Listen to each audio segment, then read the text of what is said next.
And thank you, ladies and gentlemen, for joining our platform today, where we are rapidly expanding across the state of Louisiana, advancing the cause of constitutional conservatism and slowly but surely draining the Louisiana swamp. My name is Chris. And I'm Danielle, and this is the State of Freedom.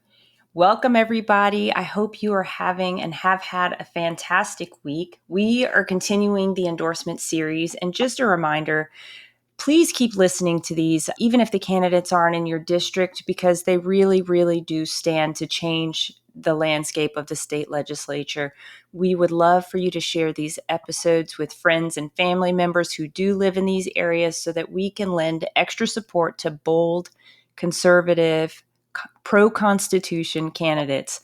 Also, a reminder that we have some bite-sized clips on YouTube and Rumble that make it really easy to share with people and get them interested in these candidates. So with that, we will be speaking today to Mike Sigur, who is a common sense law and order guy and a seasoned public servant. He's running for state rep in District 92, and we will get to him in just a moment. First, I'll read us the scripture of the day. It is Psalm 92, verses 10 through 13, and it says, "Your anointing has made me strong and mighty.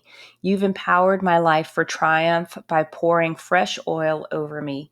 You said that those lying in wait to pounce on me would be defeated, and now it's happened right in front of my eyes, and I've heard their cries of surrender.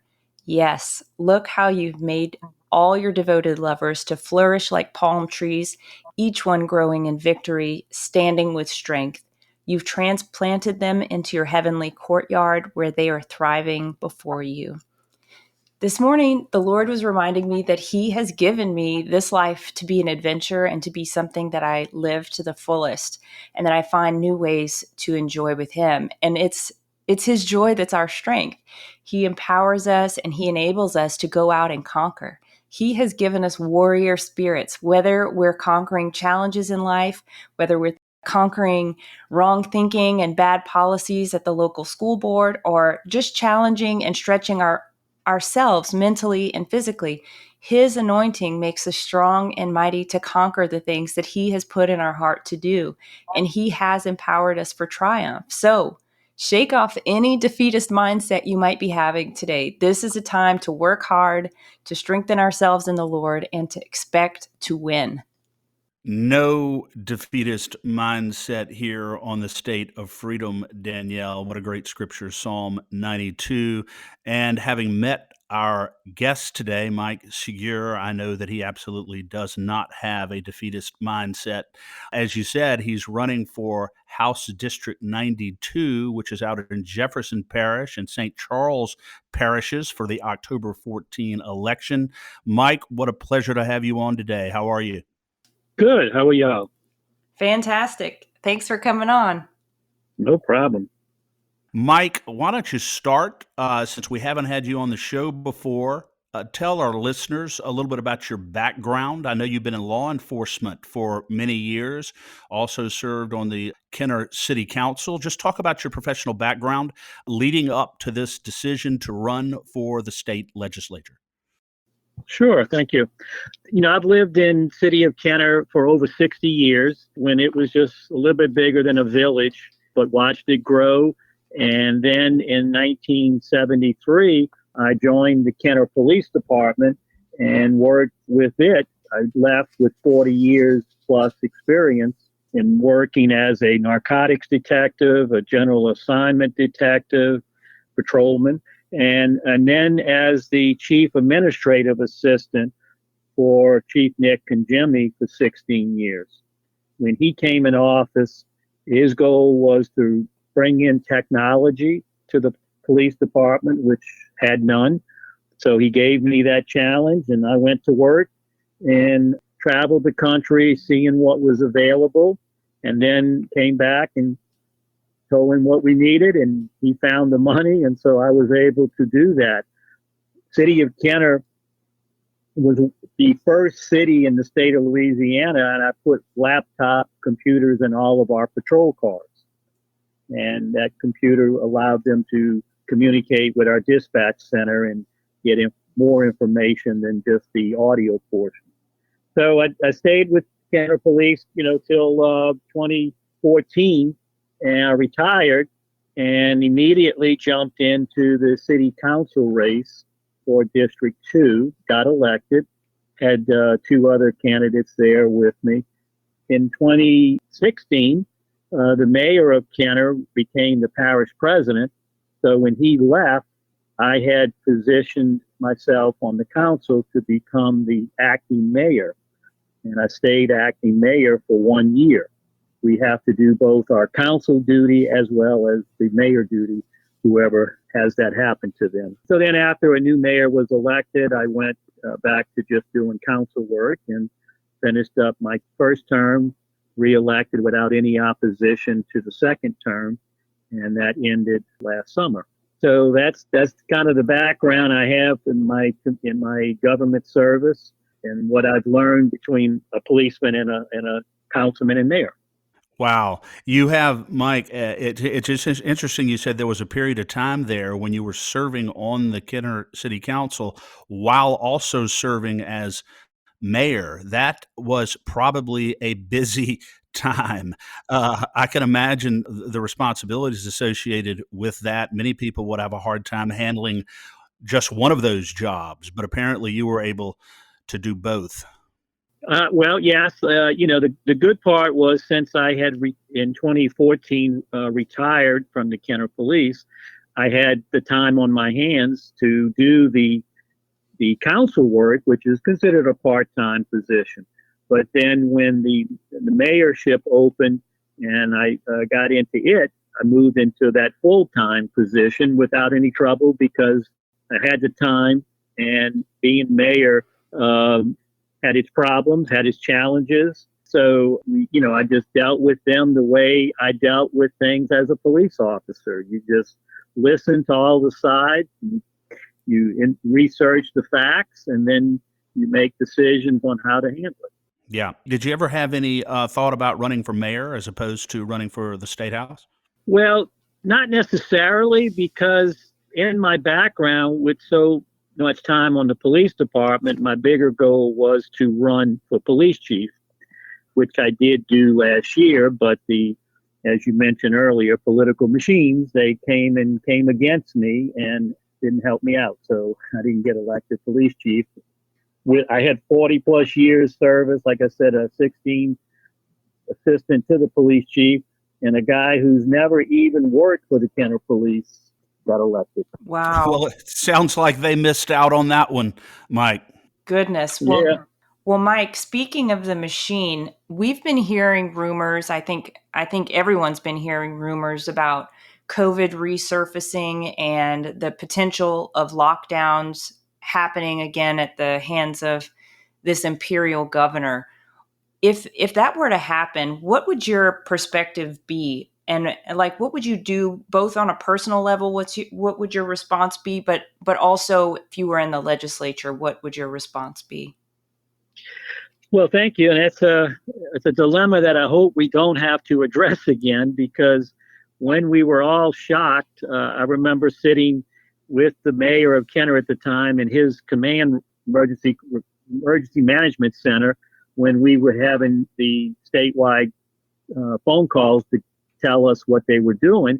And we're sitting there going, you're going to do what? Shut everything down?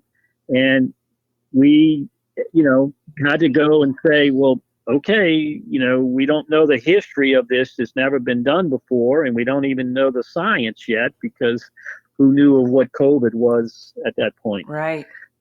So we followed what we were instructed by the governor's office, and it created a whole new world of things to do. My city council, we're supposed to have by charter 2 meetings a month. We went a month without a meeting because we didn't have the tools to figure out how to hold a meeting. Yeah. And it took a time before the lawyers could realize, well, I guess we can use this thing called Zoom and do Zoom council meetings, even though the law says they must be in person. So we were all learning as we went along how to keep government running under those conditions, and then, then completely felt bad for the businesses. My son and I had a business at the time, and we still do. I mean, he does. He bought it from me, but it was like, what? I got to shut this business down, and it was hard. I mean, you had folks that were implying that they knew more than us and better things than us, telling us that this is what we had to do. So, as you said, if it looks like there's some version of this COVID coming back and there's a concern, I would hope that the science would not lead the discussion to that point again and say, look, let's work with the businesses, the people, and figure out how to deal with the virus, but yet do it with an open community. So, Mike, you would, if they attempt to do that to us again, your approach would be that we do not need to shut down Jefferson Parish or shut down St. Charles Parish or shut down the state of Louisiana again. Certainly. And, at least now we have the history of how it went and then how we, were able to come back at some point. So the challenge is, as I see, is challenge the scientists to just do what they need to do to curtail the virus, and then let the government continue running, let the businesses continue running, and then work together. Exactly. Well, that's been our perspective. If people are vulnerable, if people are concerned, it's their right and it's their opportunity to take care of themselves. But we don't need to shut all of society down to be able to do that, to be able to take care of the most vulnerable among us. I agree. And, even at the time when we were in this vacuum trying to operate, because it was, kept being pushed and pushed and pushed, that it was such a bad thing, and hospitals, were having trouble keeping up with the patients. Yeah, we had to go along and look at that and say, okay, that's what we got to do. But I think that history now teaches us, as other history has, no, there's a different way. Yeah. Yeah.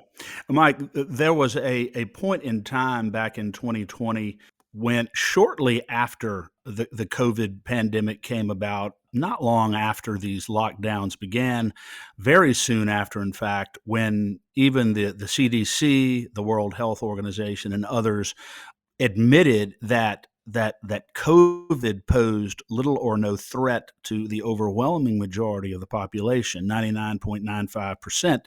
In fact, it posed little or no threat at all, fatal threat to healthy people.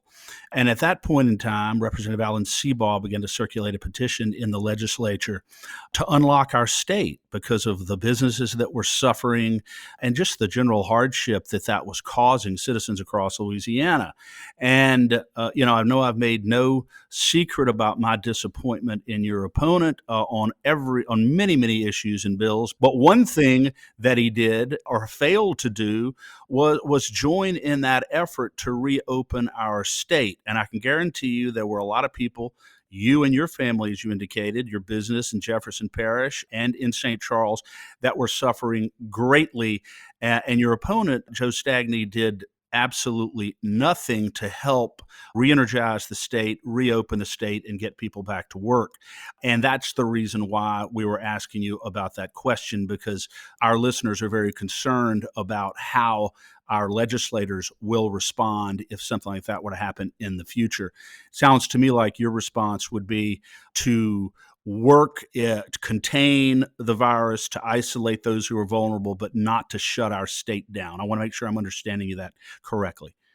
Absolutely. Like I said, I had the experience of having a business that was hurt. I had the experience of being in government to have to deal with hearing other businesses that were being hurt, and then the people wanting to live their lives normally being hurt. So, I got a lot of earfuls in a lot of sectors, and with that history, know how I would act on it if it came up again. What is it, Mike, if you had to say, and I'm sure that you've been asked many times on the campaign trail, what is it that distinguishes you? And Danielle and I are going to talk a lot about Stagny after we let you go, but what is it that distinguishes you from the incumbent, from Representative Joe Stagny, that should cause people to vote for you instead of for him in this race? Well, there's quite a few things that I talk about when I go around knocking on doors and go into groups that I try to show is the difference. And the difference, first off, just the common sense and the conservatism to say, look, there's things that he has done strictly because he's not a conservative. He's a Democrat.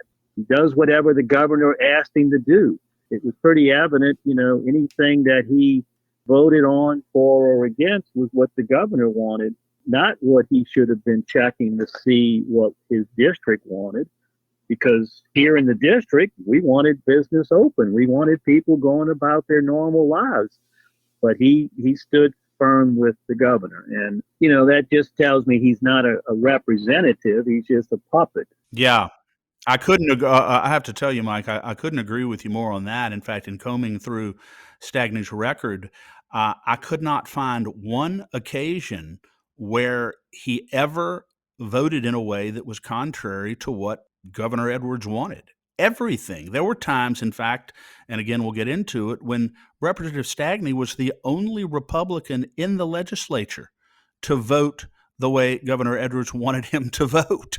It's like he simply does not have a mind of his own. And so I agree with you 100%. I don't think he's a conservative. I think he's a Democrat who happens to have an R by his name. That's the way we describe it.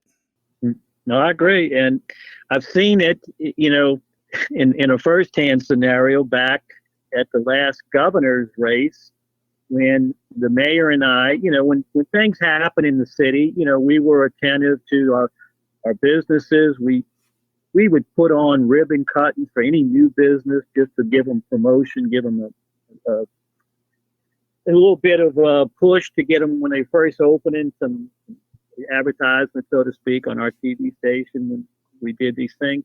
But the point was, the governor came to town for a rally, and so we, as mayor and council, we're invited. So yeah, when the governor comes, out of respect, go. And at this rally, when the governor showed up, all I could hear him saying is, "Where's Joe? Where's Joe?" Where's my friend Joe? Where's my friend Joe? Where's my lackey? Where is the guy who does everything I want him to do whenever I want him to do it in the state legislature? Where is Joe? I'm like, oh, okay. And well, in the same point as he said, "Where's Joe?" There was a Senate race going on that covered the city of Kenner. Kurt Talbot up for running for Senate against Rita Bohanna, which was the machine candidate. And the governor also was asking for her. Where's Rita? Where's Rita and Joe? So I'm like, come on, guys, this is. Yeah, I'm here. What am I? Yeah, what am I, a potted plant over here? And I will tell you, Mike, and maybe this is a harbinger of things to come for you, that Kirk Talbot won that race against the machine.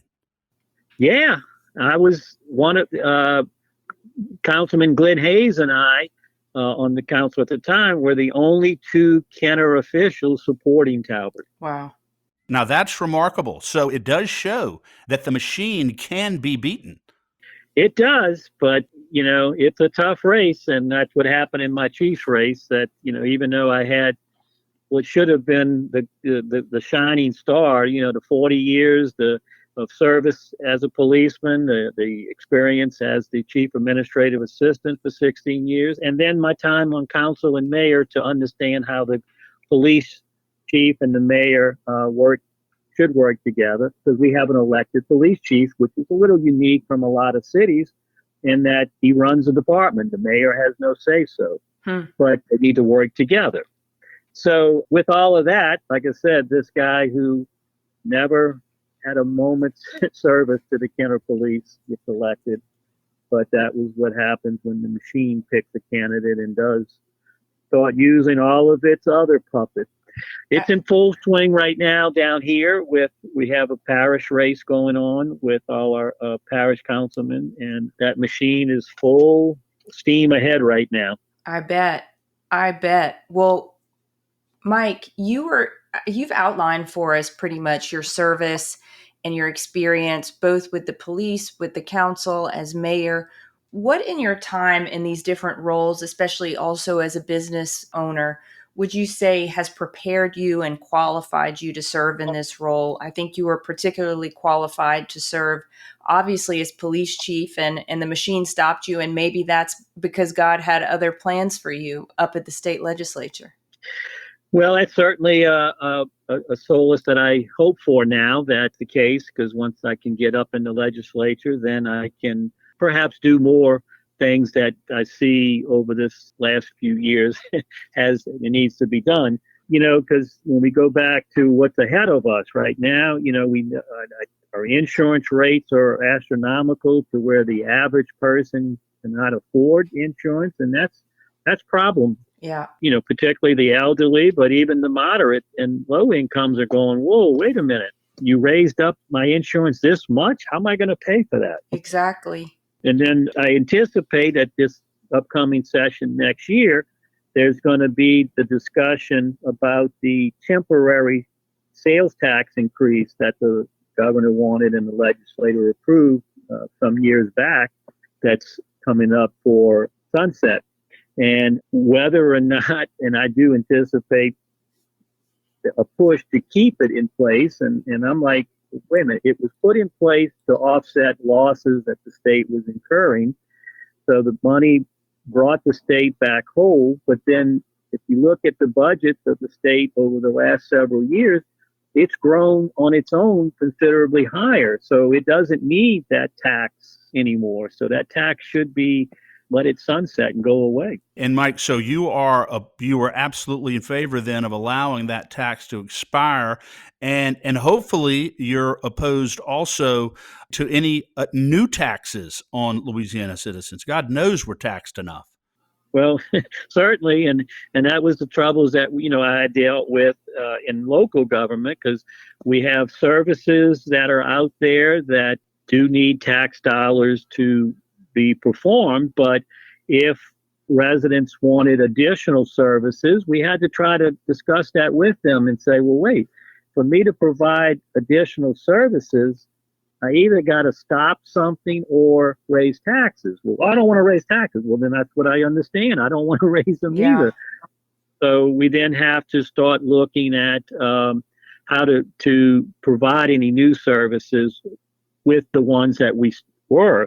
And there were times when you have services that have grown stale, they're no longer really needed, and that's where you go and make cuts in the budget to free up money if you need to provide a newer service. Otherwise, let the budget slow down and let government slow down and not grow as fast. Exactly. And one thing that's been on my mind, Mike, is the fact that we as local residents send tax dollars to Baton Rouge, and then we have to beg to get that money back from Baton Rouge, when it would be much better served and we would actually see the fruit of that much quicker if it actually didn't ever go there. But that's just my perspective. Well, I think there's a perspective that says, if I got it, it's harder for you to get it from me. Yeah, exactly. No doubt about that. No doubt about it. Mike, you spoke a minute ago, you've spoken a couple of times during the show about this political machine over there in Jefferson Parish. And I wanted to drill down that a little bit and ask you, psychologically, as you go about campaigning on a day-to-day basis, how are you responding to that, and what are you doing to counteract that? You talked, I know you're doing a lot of door knocking, and I'm assuming you're doing just a lot of ground level grassroots campaigning out there now. Well, that's right, because these political machines have a way of generating a lot of funds from vendors that do business with the government. So they're able to raise a lot more money than the grassroots type campaign. But that doesn't mean that when you talk to the people that they're not any more or less interested, but at least they seem to be more interested when I'm talking to them about why I'm running. So that's what's encouraging. As that continues, more people are understanding what I'm coming against and what I'm trying to do with the fact of Joe's voting records and how even though he likes saying he works hard, but he doesn't work hard for you, he works hard for somebody else. Well said. Well said, Mike. And Mike, I have a strong belief, and this doesn't just apply to Stagny. It applies to other incumbents, but Stagny is at the very top of this list. We believe that if voters in Jefferson Parish and St. Charles Parish, I'm talking about the average everyday citizen, knew his record, his legislative record, there's no way he could win. He could not win if they knew his record when they go into that voting booth that they could vote for him. It is just unbelievable when you comb through and look at the things that he's voted in favor of and you look at the things that he's voted against, how the citizens of Jefferson Parish, St. Charles Parish could reelect him. And I believe that we are correct in that. And so the goal at this point is to make sure that the voters in your district know what his voting record is and know exactly just how profoundly they have been deserved by him. Well, yes, that's always the key right here is to get that message out, because it's not, when you're in the state legislature, the residents back home don't see your voting record as easy as they if you're on the city council. Because my time on the council, everybody knew what you did the next day, because as soon as the meeting was over, somebody was talking about it on various means, in person or social media, or the news media covering it in their sources. But you don't really see what legislators are voting on. You don't see who voted which way. As you said, you've done your research. I've done mine, on Joe's record. And that's where it's appalling, but it is not an everyday thing for people to see. So getting the message out is very important. It's so true. And I'm so pleased to hear that, you're getting good feedback from people and people are resonating with your message. What are some of the things that people are saying about what's concerning them when you're knocking doors or at events? Well, as I said, the insurance seemingly is one of the topics, the bigger topics. Yeah. Education is still a headwind that's hard to buck, because you've got the factors of, in the school system, and I'm a product of it. When I grew up, you either had a Catholic school or a public school. Now you have not only the Catholic school, private school, public school, charter school. And they each have their merits and they each have their bad points. But education should be equal to everybody. And with that, there has to be a way to figure out which ones are working, which ones not working, and work to either get them all up to the same level or phase out the one that's not educating our kids and make sure that they're eligible to get to the entities that are doing a good service. So what's happening now is clearly not working. We know that. And obviously there has to be a change of direction. There's no question about that. Regarding, I think you alluded just now to what I would call the school choice issue. I know that Representative Stagny has consistently opposed school choice in Louisiana and seems determined to keep students in failing public schools with no options. And that is something that absolutely has got to be addressed if the next generation is going to really be able to be productive members of the community and really preserve our state and preserve our republic. Yes, and like I said, I've seen the virtues of public school. I went to Catholic school in grade school, but then I switched to public school for high school and felt I got a good education at the time, but it seems to have faded away. But then as my time as mayor was when a charter school in Kenner was formed and was becoming more solid. And it was amazing to see just the high grades that the students were getting and the better education they were getting. But it's still charter schools are a public school in nature control, but they get their money from the public school system. So the question is, if they're getting their money the same as the public school, why is their education better? Yeah, it's a great point. That absolutely is a great point. So that's why I look at, trying to get up there and sort through this to say, look, I don't have a problem with public schools. They can exist, but they need to exist at a level that the other schools around them are existing, either with or without public money. Yeah, absolutely. So that's one of my topics to look at and dwell down on, and that's where, again, just rounding it back out, my experience with being a police detective and learning how to investigate and gather evidence and facts to make decisions is what I'll use to guide me in what I do up there. Well, you seem to have the background and the experience in law enforcement, on the city council, in business to be able to go into the legislature and make a difference, Mike. And really, there are two reasons why the State of Freedom in LaCag is supporting you in your campaign. The first is that you have the background and the qualifications, and we believe the philosophy to serve the citizens well. And the second reason is that your opponent has been a disaster in the legislature. And it is high time, in our view, for him to go and to pursue, either retire or pursue another line of work. And so we are absolutely hoping for the best for you in your race, that you continue to work hard and continue to get your message out there. How can people get in touch with you, Mike? Well, first, my cell phone, 504-884-2352. That's what I've had through my police, my council, mayor, and still now. So anybody can call me at any time. Easy and able to talk to anybody about something. I have a email address, Mike Sigur 2014gmail.com is one of them. It seems like everybody has multiples, but that's the easiest one. It goes straight to my phone, so I'll see it right away. And your campaign website as well. Oh, MikeSigur.com. Perfect. That's an easy one. Yeah. And just another, little inside thing that I tell people when I'm also talking to them, and it's just, everybody has their own little quirks here and there.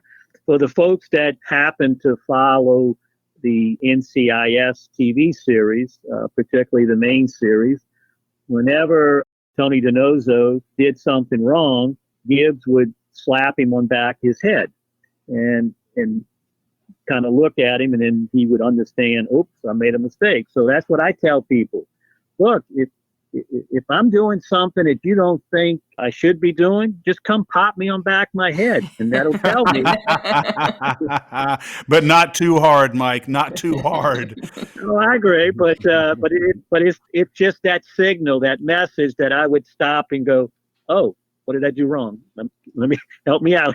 Well, the fact that you're open to correction and open to other perspectives, Mike, speaks volumes about you. Well, that's who I am.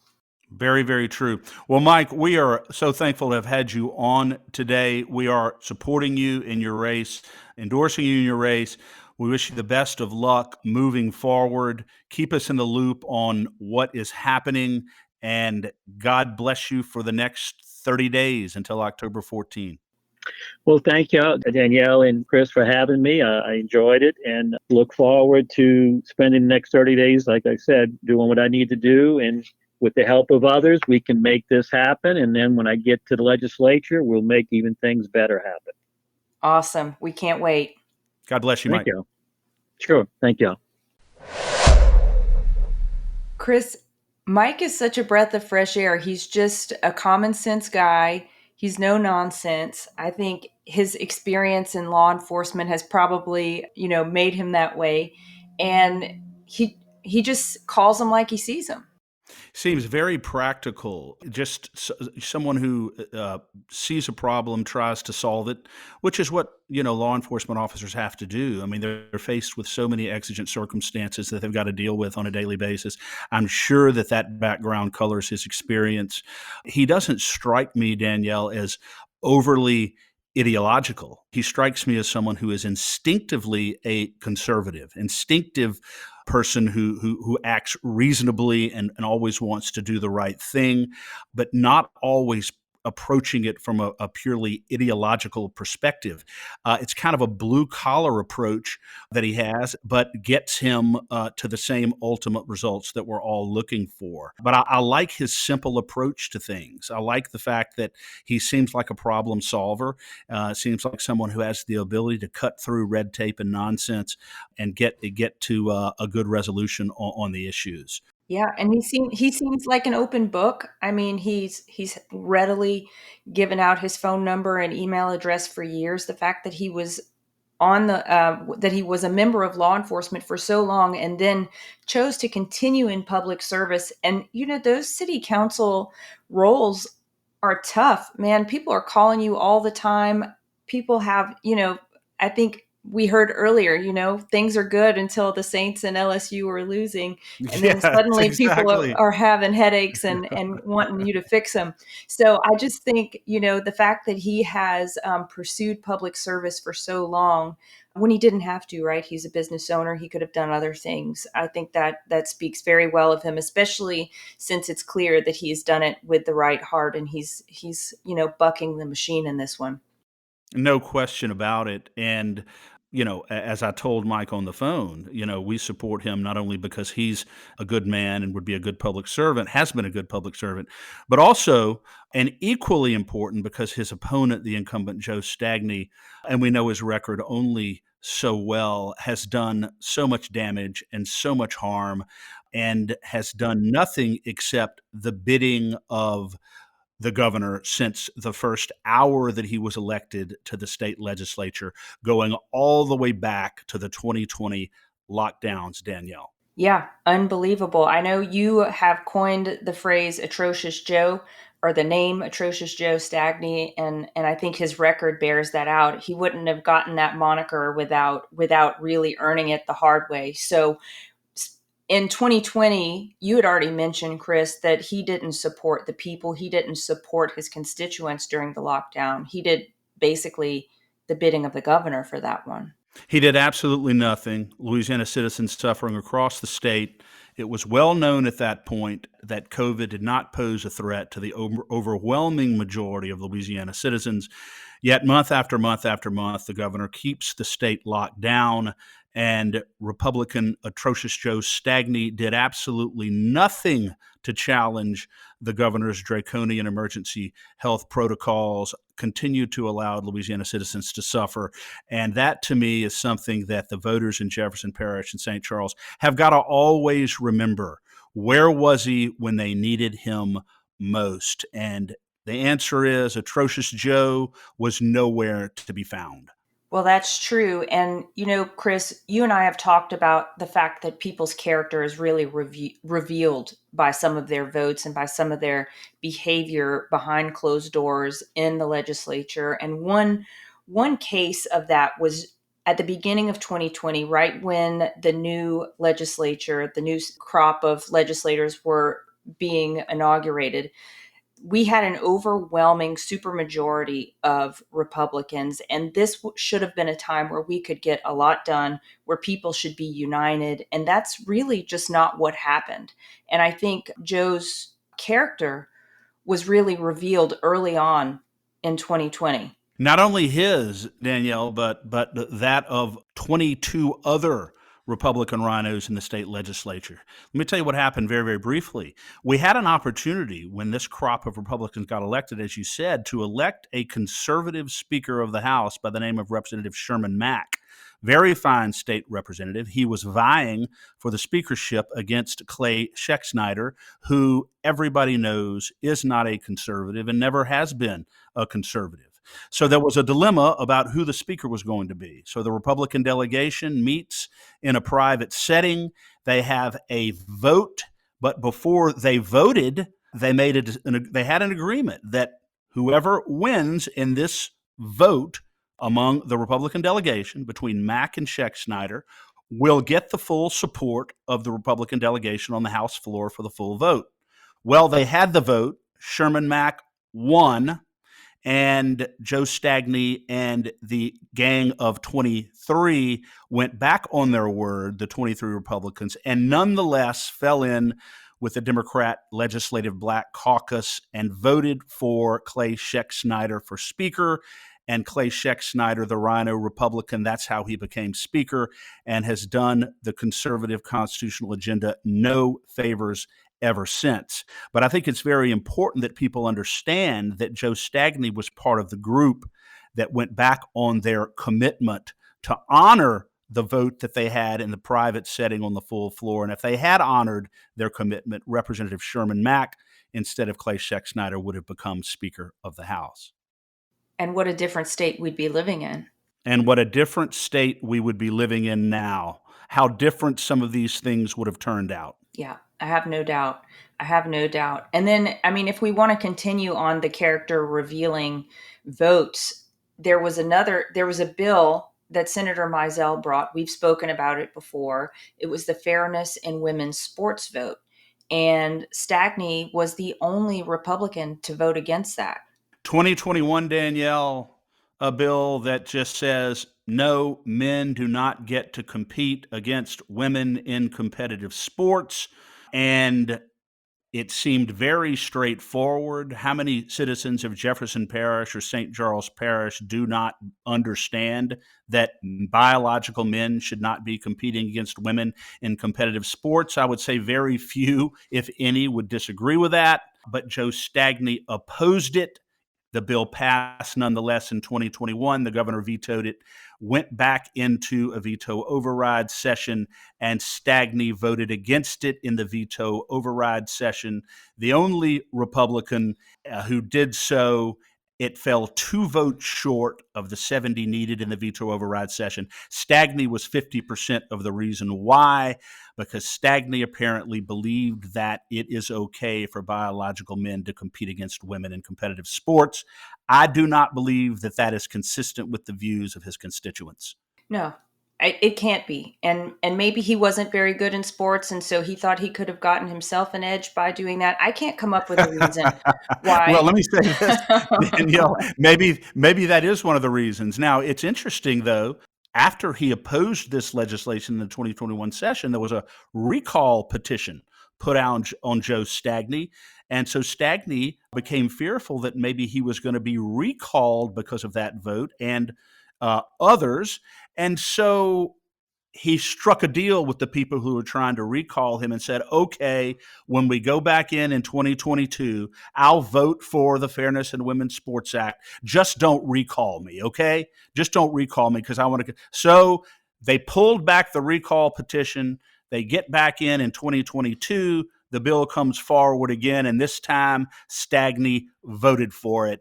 But he didn't vote for it because he had any philosophical change of heart. He voted for it because he covets his political position and would be willing to do anything in order to save that. So he did end up voting for it in the following session, but it's important for people to know that it was purely for political reasons. Yeah, and I think that now we can see a bit of a track record, right, Chris, with this way he voted for the speaker and then the way that he ultimately came around under severe political pressure to vote for the right way on this bill. It just shows that it's not about doing the right thing. It's about his own political advancement or protecting his what he has politically. That's exactly right. And when you approach issues and decisions with your primary motivation and concern being your own political preservation, that does not make a good public servant. In fact, it makes a horrible public servant. And the way he flip-flopped on the Fairness in Women's Sports Act is a precise testament to the fact that that's how he approaches political issues. And I think it's very, very unfortunate. Yes, and Chris, you had mentioned when Mike was on the call or when he was on the show that Joe was not a big fan of promoting education in a meaningful way. One of the things he voted against was this bill that we have mentioned several times before now that would have provided for mandatory history lessons for students on World War II and the Holocaust. Absolutely. I mean, it was a great bill. Valerie Hodges' bill would have required high school students in Louisiana to be educated on World War II, the Holocaust, the unique contribution that the Allied forces, American forces, made in World War II, the real history, the Tuskegee Airmen, the African American airmen who fought so heroically, the Asian Americans who fought so well. The bill also, Danielle, would have provided free visits to the World War II Museum by high school students across the state, which is just such a beautiful museum. And really, when you go in there, if you walk out of there not feeling deeply thankful for your freedom and for the sacrifice that was made, then you've got a real problem. So this bill was so very important. And Joe Stagney, for some reason or another in 2021, was one of only 3 Republicans to vote against it. I'm like, why would you vote against this legislation, Joe? Makes no sense. Well, it's taking up too much time. It's taking away from all of that social emotional learning and all of the discussion about trans and things that should not be discussed in school. You know, you need to make room for that and not include history according to this vote, right? Yes, exactly. Joe was too busy focused on making sure that men can compete with women in biological sports and that minors in our state can undergo transgender mutilation surgery. He supports Exactly. that, but unfortunately can't support our World War II veterans. Yeah, exactly. And just to make the point, he did vote against banning transgender surgeries for minors during the regular session this past year. Absolutely. The only Republican in the House in 2023 to vote against a prohibition on transgender surgical mutilation on our minors, chemical castration, puberty blockers, and the like. The only Republican in the legislature to vote against that. Nobody is ever going to be able to convince me that atrocious Joe Stagney does not reflexively do our governor's bidding when you have a vote like that on an issue that important. Exactly. And I think, as well, this Given Name Act that Representative Cruz brought, where children must be called by the name that their parents gave them unless the parents sign a permission slip for them to be called something else. Yeah. Who would have thought that we would be in a situation where in the state of Louisiana, we would need legislation to make sure that school administrators and teachers and personnel refer to a boy as a boy and a girl as a girl, a male as a male and a female as a female. Unfortunately, it's rearing its sinister head.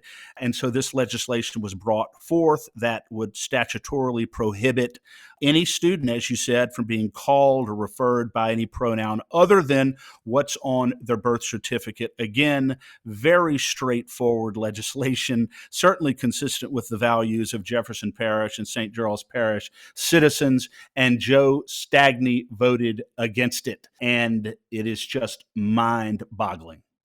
It's absolutely mind boggling. And it just shows that he's not protecting his constituents. He's not protecting the rights of parents. And he also voted to not protect the right of the Louisiana citizens generally, broadly, in terms of state sovereignty. He's apt to align with the World Health Organization, with the federal government, with other international institutions rather than the will of his own constituents. Extremely important that you mentioned this legislation here. Representative Kathy Edmonston, 2023, just this past session, a legislation that would have codified in our law Louisiana's sovereign constitutional right not to enforce arbitrary federal or international health decrees. It's very important. And look at the background. Look at the pressure that the federal government has put on Louisiana citizens. Look at the pressure that the World Health Organization and other international health organizations have put on our country and our government to conform to this radical emergency protocol with the masks and the vaccines and the lockdowns and everything else. And this bill would have said in our law, Louisiana has the sovereign right not to enforce those arbitrary health decrees, and we will make these decisions for ourselves. Well, Joe Stagney helped to kill that legislation in committee. And it is, when it comes to health issues and healthcare issues and sovereignty, probably the most important legislation of the session that Joe Stagney helped to kill in the Health and Welfare Committee in the House with his vote. Well, it leads me to believe that he's either not read the Constitution or does not value the words written in the Constitution, because how else can you vote against this? Yeah, he definitely needs a copy of the Pocket Constitutionalist. Perhaps, Danielle, at some point we will make sure that Representative Stagney, hopefully soon to be former Representative Stagney, will get a copy of the Constitution, and we might even throw in a copy of the Declaration of Independence while we're at it. No extra charge. Chris, you had mentioned he had voted against school choice before. Is there anything else you wanted to mention about that?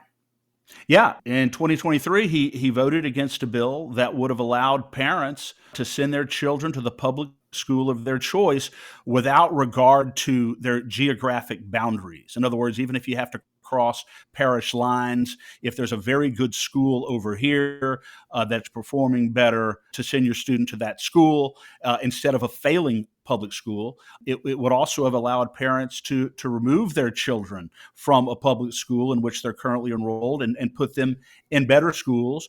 And lastly, it would have provided incentives for failing public schools to perform better and provide accountability in those schools. Well, this was a school choice bill, obviously, and Joe Stagney is not all about school choice, and he voted against that legislation. So apparently he hopes to keep our kids in continued failing public educational institutions in Louisiana. I don't understand that vote. Imagine. So he voted against parental rights. He voted against true competition between schools that actually forces schools to improve their standards and improve their outcomes. It's just clear that he's not voting in a way that raises his constituents up, that raises up this state, that lifts the standards. This is the kind of voting record that really keeps Louisiana last. Yes, and if there remain some few listeners who are still straddling the fence about whether it's appropriate to call Joe Stagney atrocious Joe Stagney, let me tell you about this last bill, Danielle, which was Representative Freiberg, the Rhino Freiberg's vaccine pharmacy bill that she brought this past session. And this, as our listeners well know at this point, would allow pharmacists and pharmacy interns and pharmacy techs to administer any vaccine across the board to kids age 7 and up without a doctor's prescription and with no requirement that the pharmacy be made aware of the child's medical history. Any vaccine, experimental or otherwise, across the board. And Representative Joe Stagney thought that that was a good idea. He voted for that on the full floor. Fortunately, as we've talked about before, a couple of conservative representatives were able to kill that before it became law. But Danielle, what a terrible piece of legislation and what a terrible vote that atrocious Joe Stagney made on that bill. Yeah, absolutely. And I mean, of course, we were thrilled to see it killed, but it was no thanks to him.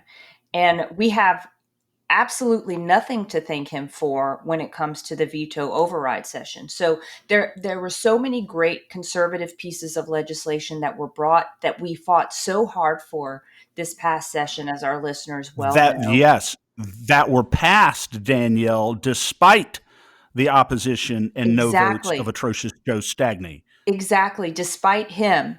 But and then some of them he did vote for, right? So he could have been helpful should he have shown up during the veto override session.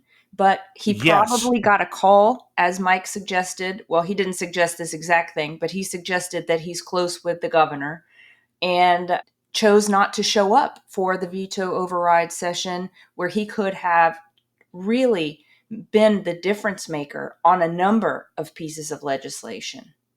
Yes, and I firmly believe that the reason why Joe Stagney voted the right way on some of these items of legislation is because he knew that the votes to override in a veto override session were likely not going to be there, Well, there and you so he go. didn't really have too much to worry about. So he could vote for it because it's an election year, knowing that going back into a veto override session, the votes wouldn't be there because of him and some other rhinos who are likely to be peeled off.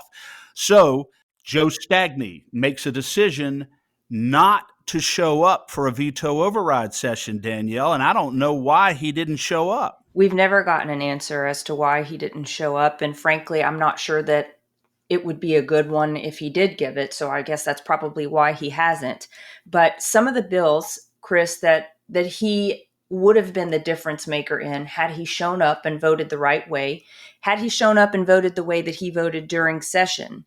The first one was Representative Amity's central bank digital currency bill. This one fell one vote short, and Joe Stagney was not there to take the vote. Yeah, one vote short. Very, very important first step, this bill. It would have prohibited designated central bank digital currency as a deposit account in the state of Louisiana, this sinister electronic digital currency whereby the federal government and international organizations want to control our investments, surveil our economic activity. It is a disaster what they are trying to push, and this legislation would have been a first step in opposing that. Well, it passed in both houses in the regular session, goes into a veto override session, and fell one vote short from overriding the governor's veto in the override session. If Joe Stagney had been there and voted for it, it would have passed out of the House in a veto override session. Shame on you, Joe, for not showing up to the veto override session. Yes, absolutely. And another one that we've spent some considerable time on was this Representative Cruz's hospital pricing transparency bill. This one also failed by one single vote in the veto override session, for which Joe was not present.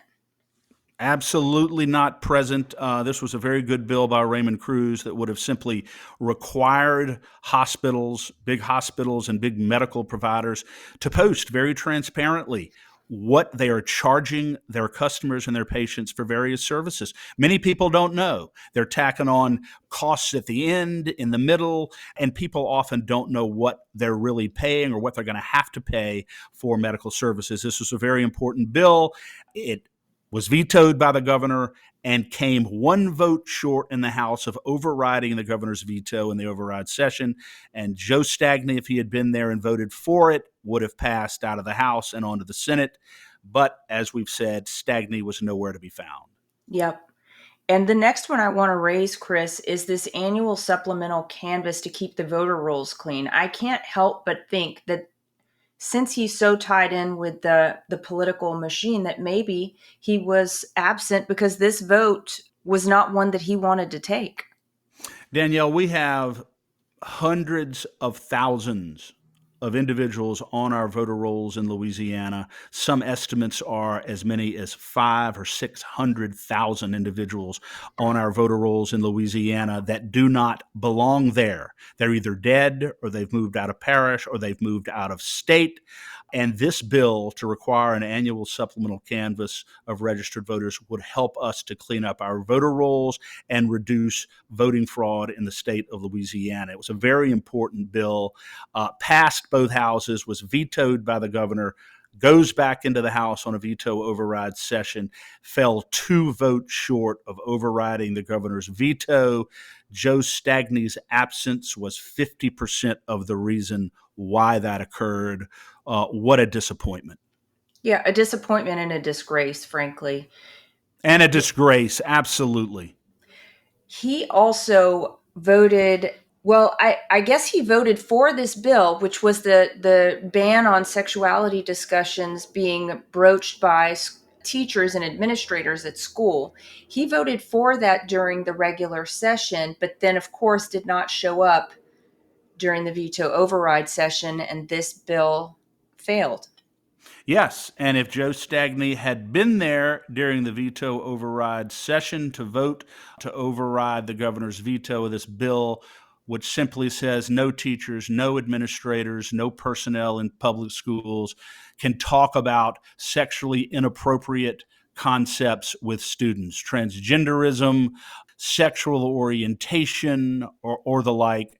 Those are concepts for counselors and for parents to discuss with their kids in their discretion. Well, Joe Stagney, if he had shown up in the veto override session, we would have had the votes to get that passed over the governor's veto. But again, he wasn't there.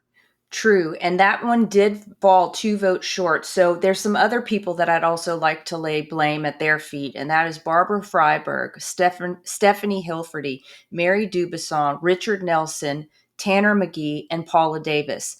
All of any one of those, had any one of those done the right thing, this bill would have overridden the governor's veto. And it was a bipartisan vote. So this is just absolutely despicable. Yes, and it just emphasizes the point. This bill is just illustrative of the fact that this is not just an atrocious Joe Stagney problem in our legislature. This is a problem more broadly of too many rhinos, some of whom you just named, who have sold out their constituents on the altar of self-enrichment and pleasing their special interest donors. And that is why we exist, Danielle, to clean those people out and return our legislature to the people. This is not just, we happen to be drilling down on Joe Stagney today, but this is not just about Joe Stagney. Joe Stagney couldn't be doing this all by himself, could he? No, he certainly couldn't. And there's one last bill we wanted to be sure and mention, and it's kind of coming full circle to our discussion today. And that was Representative Edmonston's bill that would have just simply ensured that no COVID shots would be mandated ever again for any student in the state of Louisiana. And that vote fell 1 vote short during the veto override session. And so Stagney made the difference.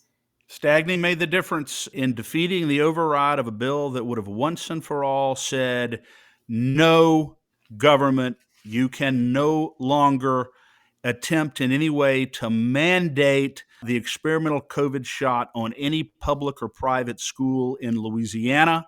Fell 1 vote short, as you said, Danielle, in the veto override session. If Joe Stagney had been there and voted in favor, it would have passed out of the House and into the Senate.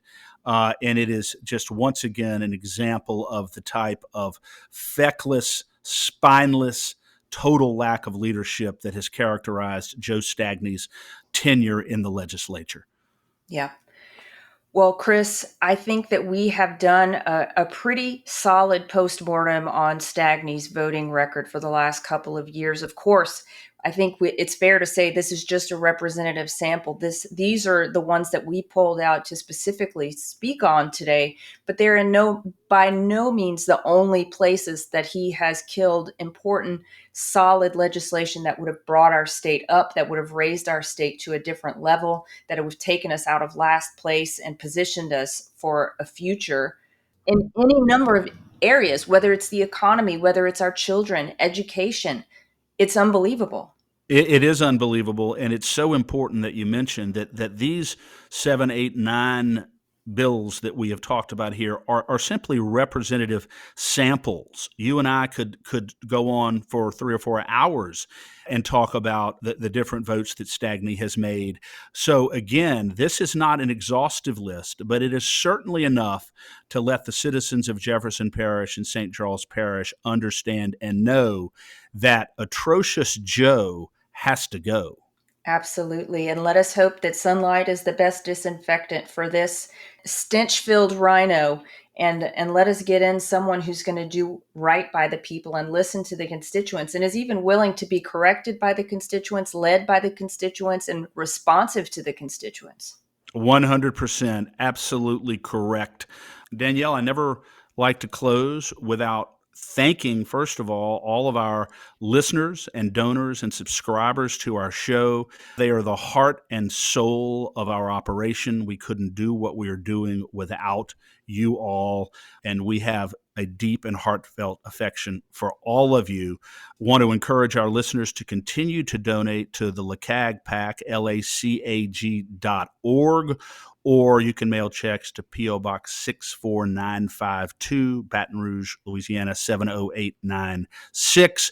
We use the resources in our PAC to advance the cause of constitutional conservatism, to help candidates, supply them with the resources that they need to oppose the big special interest candidates, and ultimately to win and return our legislature to the people. We can't do it without you and the resources that you provide. So please continue to donate to the LACAG PAC, and of course also, Danielle, to the State of Freedom. Yes, and listeners can do that by going to our website, which is freedomstate.us. You can click there. You can give a small monthly donation. Any little bit helps to keep this operation up and running. We are just so thankful for your support, your encouragement, your prayers. We can't say enough the difference that you are making in our lives as we try and fight this good fight alongside of you. The platform, Danielle, of constitutional conservatism is the State of Freedom, broadening out every day new listeners and new subscribers. And imagine, Danielle, when we come to a point where this is a one-stop shop, that anybody who wants to be elected and claims to be a constitutional conservative has to make a stroll down State of Freedom Lane to come on our show and talk about their agenda and give them the platform they need to get their voice out there. So God bless all our listeners. God bless you, Danielle. I feel like the time just flies when we get together and have a chance to talk about these issues and these candidates. But I know that each day moving forward, we are preserving the State of Freedom in Louisiana. Yes, we are. God bless you, Chris. God bless you. Thanks for listening to The State of Freedom. To stay on top of all the calls to action we mentioned today, just check out the show notes for the episode. If you'd like to support the show financially, visit our website at freedomstate.us. If you'd prefer to give by mail, you can send a check to the State of Freedom, LLC, at P.O. Box 861, Berg, Louisiana 70343.